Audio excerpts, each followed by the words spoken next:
Esta pandémica mutará, se transformará. Digamos que esta pandémica se convierte en la primera nomádica, la nueva serie que tiene que ver con el nomadismo, con el pensamiento nómada, con la subjetividad nómada y con todas las posibilidades de lo nómada, aunque nómada sea una categoría griega o una palabra griega.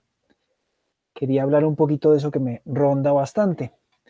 Y estaba hablando con dos mujeres.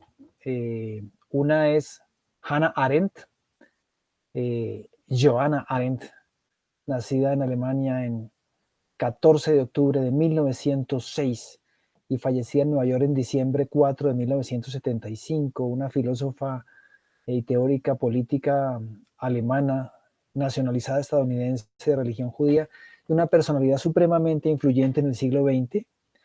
Y la otra, si una es alemana, la otra es suiza, no por haber muerto muy joven,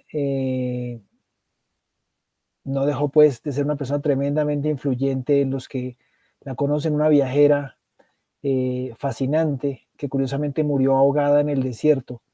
Se llama Isabel Wilhelmine Maria Eberhard, suiza ella. Nació el 17 de febrero de 1877 y murió el 21 de octubre de 1904, 2 años más o menos antes de que naciera Hannah Arendt, que lo hizo en la ciudad de Linden-Limer. De Isabel Eberhard es bien interesante que se educó en Suiza, en su país de origen, por su papá, y escribió siempre con seudónimo masculino, y le fascinó el norte de África desde niña, y se volvió muy competente en el tema a pesar de que solo correspondía o conocía la región por correspondencia. Bueno, hoy en día cualquiera se puede volver experto en lo que pasa en Surinam leyendo por internet la prensa de Surinam. Después de una invitación del fotógrafo Luis David, Eberhard viajó a Argelia en mayo de 1897, se vistió de hombre y se convirtió al Islam, adoptando finalmente el nombre de Si Mahmoud Sadi. Ese comportamiento la convirtió en una marginada entre los colonos europeos en Argelia y la administración francesa. Sin embargo, sus posturas son bien interesantes porque Eberhard cuestionó todo esfuerzo institucional para forjar la identidad en las colonias, el hecho de tratar de construir unas élites funcionales al Estado francés, eh, avalado por una política de desalentar el que fuéramos, las personas fueran diferentes. Ella cuestionaba mucho que la igualdad proviniera de reducir a todos al mínimo común denominador. Eh, y, y ella señalaba o le fascinó la vida nómada del desierto. Y hoy pienso que, aunque somos un poco nómadas digitales, o sea, personas que nos movemos de un lado a otro, pienso en la importancia de moverse entre lo poético y lo literario, entre lo doloroso y lo amoroso. Hoy anoté algo en Facebook que decía que este es un día o una época triste, un año gris. Tal vez era mi sensación de hoy, pero más que nunca necesité el nomadismo porque siento como si el mundo lo hubieran comprimido y tuviéramos un muro entre nosotros y el futuro. Eh, el nómada es un paria en la sociedad moderna que no tiene, decía Everard, sin domicilio, no tienen ni domicilio ni residencia conocidos. Y dicen que cuando se agregan esas palabras al nombre de cualquier persona cuya apariencia se considera irregular, aquellos que hacen y hacen cumplir las leyes pueden decidir el destino de un hombre, tener un hogar, una familia, una propiedad, una función pública, tener un medio de vida definido y ser un engranaje útil en la máquina social, todo eso parece necesario. Algo bastante a pensar en un momento en que todos estamos escaneados, debemos dejar nuestros datos y tenemos más una serie de papeles que hablan por nosotros que nosotros mismos, porque todo eso parece necesario, indispensable para la mayoría de los seres humanos, incluidos los intelectuales e incluso los que se consideran totalmente libres. Y sin embargo, decía Everard, esas cosas son una forma diferente de esclavitud que viene del contacto con otros, de un contacto regulado, continuo, mecanizado, eh, pagar los servicios, pagar los impuestos, llenar los formatos, etcétera, etcétera. Eso es una cosa bonita y en esta primera nomádica quisiera hablar de eso, ¿no? De la capacidad a veces de divagar, de vagabundear. Arendt, en un libro muy famoso que se llama La condición humana, eh, que creo que Rossi Braidotti, la escritora italiana, luego respondió hace muy poco con algo que ella llama la condición posthumana. Arendt habla mucho del nacimiento y la muerte de las personas no como algo natural, sino algo vinculado con un mundo en que los individuos, aunque Arendt, ahí me aparto yo, mantiene mucho lo de individuo, entidades únicas, no intercambiables y irrepetibles, aparecen y parten. Dice Arendt que nacimiento y muerte presuponen un mundo que no es que esté en constante movimiento, pero eh, que aparentemente es durable y permanente y que hace posible la aparición y desaparición que existía antes de la llegada de cualquier individuo y que sobrevivirá a su marcha final. O sea, el mundo existía antes de que llegáramos y seguirá después. Sin un mundo en donde las personas nazcamos, solo existiría, dice Arendt, la inmutable y eterna repetición, la inmortal eternidad de lo humano y de las otras especies animales. Eh, y ella hablaba mucho de lo único que era cada persona, de tal manera que con cada nacimiento algo singularmente nuevo ingresaba en el mundo. Con respecto a este alguien que es único, dice Arendt, cabe decir que nadie estuvo en lugar de nosotros antes de nosotros. Eso parece bonito, ¿no? Si la acción como comienzo corresponde al hecho de nacer y la realización de la condición humana de la natalidad, entonces el discurso, el habla, tiene que ver con el hecho de la distinción y es la realización de la condición humana, de la pluralidad, es decir, de vivir como ser distinto y único entre iguales, ¿no? Eh, Hay una frase de Braidotti que no puedo evitar traer aquí, ahí siendo nómada, transitando entre diferentes cosas, bordeando fronteras, que es bonito aspirar no a ser el otro de lo mismo, sino a ser el otro de lo otro. Eh, Ahora bien, hay una frase de Arendt que me ha dado muchas vueltas y que tiene que ver con una, vamos a ver qué saldrá, porque el tiempo corre y como todo lo mío, llego, llego tarde y con lo último que hice, eh, me dio, porque nació de una conversa con Arturo Escobar, con Virginia Tazzinari, con Ezio Mancini, con Marisol de la Cadena y con Mario Blaser, y reparé en un texto, una frase de Ana Arendt, que dije, qué bonita frase como para cuestionarla con un artículo, y entonces dice Arendt que sin que los hombres hablen de él y sin albergarlos, el mundo no sería un artificio humano, sino un montón de cosas sin relación al que cada individuo aislado estaría en libertad de añadir un objeto más, sin artificio humano para albergarlos. Los asuntos humanos, dice Arendt, serían tan flotantes, fútiles y vanos como los vagabundeos de las tribus nómadas. Esa frase de tan flotantes, fútiles y vanos como los vagabundeos de las tribus nómadas titula la charla que voy a dar en la Universidad de Arizona in English, and I am terribly afraid because I speak English very, very bad. Eh, pero tiene ese título en inglés, obviamente, eh, tan flotantes, futiles y vanos como las vagabundeos de las tribus nómadas. Me sorprende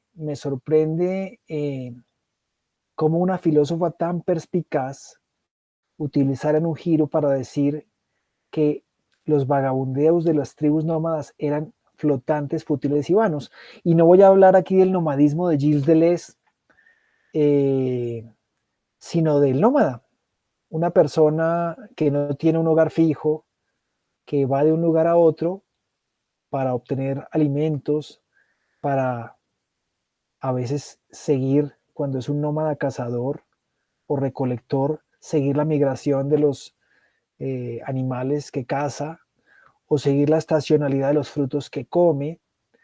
Eh, Aunque en el mundo que tiene que ver con la herencia de la cultura griega, de donde viene la palabra nómada, una palabra que tiene que ver con deambular, vagar, especialmente para encontrar pasto o hierba, porque tiene que ver la palabra nomos con pasto. La mayoría de los grupos nómadas siguen un patrón muy fijo, estacional, anual, de moverse y asentarse, y en ese caso no hay nada que tenga más intención que el movimiento de los grupos nómadas. Lo que pasa es que la noción de orden y desorden tiene que ver con el ojo que decide qué es lo ordenado y qué es lo desordenado, ¿no? Antonio García Gutiérrez, por ejemplo, señala que el mundo que manda y que ordena muy fácilmente llega y renombra y reclasifica todo lo que los habitantes de lo descubierto ya habían clasificado muy bien en sus propios términos, que ese es como el sello de la imposición. Eh, a mí me fascina mucho la idea del nómada o del viajero, eh, el jinete, el que viajaba en una canoa. Bueno, supongo que hoy en día en la estepa rusa, por ejemplo, donde después de la disolución de la antigua Unión Soviética, pueblos como los kirguises volvieron al nomadismo, pues viajan a veces también en vehículos de motor y demás. Pero es muy bonito pensar en que a una persona tan lúcida como Aren se le escapa un sesgo, no sé, occidental, civilizatorio, que descalifica tal vez la forma de vida más antigua. Me parece a mí admirable el hecho de poder zigzaguear, de lo ondulante, de lo serpenteante entre temas. Yo aspiro a que mi charla sobre Arendt y sobre Everard sea escuchada por algunos, sea contestada por algunos. No quisiera jugar al youtuber con cambios de varias paneles y demás con esta misma luz. Puedo poner más en mi cara o quitar, pero quería abogar un poquito, no sé si porque peregrino nos mete ya en una connotación a lo mejor religiosa pero eh, dice Aren que hacer y sufrir son como dos caras de la misma moneda y la historia que un actor comienza está formada de sus consecuentes hechos y sufrimientos. Yo metería hacer y sufrir o hacer, amar y sufrir, pero es bonito el hecho de pensar que el nómada está cruzando fronteras y como en la frase de Machado que cantó Serrat, haciendo camino al andar, y realmente lo estamos haciendo todos, ¿no? Eh, Compartimos palabras y actos y en ese sentido la acción no solo está íntimamente relacionada con la parte pública del mundo común a todos nosotros, sino que es la única actividad que la constituye, dice Arendt. Pero curiosamente vuelvo a la frase donde cuestiona o deja o descalifica los movimientos de los nómadas, pareciera que presupusiera que estaba en un único mundo. Y ella misma decía que la realidad del mundo está garantizada por la presencia de otros, por su aparición ante todos, porque lo que aparece a todos lo llamamos ser. Pero curiosamente pareciera que solo se pudieran aparecer o solo tuviera sentido los que se aparecen eh, dentro de una noción de mundo, ¿no? Entonces, es bonito pensar en el hecho de buscar. Y lo del nomadismo creo que lo relaciono con la circunstancia de, de buscar el equilibrio. Eh, a mis 52 años en este momento eh, de pesimismo o de escepticismo o de dolor, donde reconozco que como dos caras de la moneda, del otro lado está la alegría y la calma y el amor. Me interesa mucho ese concepto nomádico y me interesa pensar que lejos de lo que decía Arendt y con algo sobre lo que volveré una y otra vez, eh, el el nómada o la tribu nómada no, no, no tiene vagabundeos vanos y estériles. Al revés, el nómada escapa a la codificación institucional, decía Isabel Eberhard, y en ese sentido, ese desajuste, esa asincronía, ese tratar de ir a otro ritmo, se vuelve una cosa muy bonita eh, y muy necesaria, muy necesaria. El mundo está comprimido estos días y me parece bien importante pensar que así como queremos darle un tortazo al próximo que nos ponga una cita online o que nos invite a una conferencia online o que hable de la reinvención, es el momento para especular, para conversar. Me, me quedo pensando acá en esa paradójica muerte de, de Isabel Eberhard en el desierto argelino, ahogada cuando la casa se desplomó sobre ella y sobre su esposo, en algo de lo que hablaré luego, y en cómo a una sensible Hannah Arendt se le escapa una frase que tiene un sesgo eh, que descalifica seres cuyo propósito en el mundo es mucho más fuerte de lo que podría parecer, como lo era en los principios y como lo sigue siendo ahora. Entonces, me parece interesante como hacer variaciones, meandros eh, sobre, sobre, esa, sobre esa frase, o sea, sobre esa noción de que Arendt, eh, para elogiar algunas cosas, se le deslizara eh, ese sesgo civilizatorio y occidental, ¿no?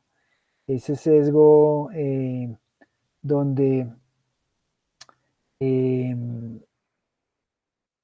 pareciera que quienes están en el mundo político, público, discursivo, occidental, eh, son y, y quienes en cambio vagabundean nomádicamente no son o viven en asuntos flotantes, fútiles y vanos. Me parece que fuera de dispersar las semillas, eh, a veces generar los viajes y construir con su presencia los mapas, los pueblos errantes tienen cosas muy valiosas y es importante errar. No estoy seguro si errar de errante tiene alguna asociación en español con errar de errado y equivocado, pero me gusta combinar las palabras. Entonces, un saludo en esta pandérmica que es la primera nomádica. Muy feliz noche, muchísimas gracias. Seguiremos hablando sobre el tema del nomadismo durante todo este mes. Eh, es 7, pero digamos habrá unas 20 pandémicas más sobre diferentes asuntos del nomadismo o sus equivalentes, tal vez en aras de buscar otros pastos, ¿no? De tratar de hacer camino al andar. Los dejo con otras pandérmicas que puedan ser de su interés. Feliz noche. Desde Bogotá, Colombia, Alfredo Gutiérrez Burrero.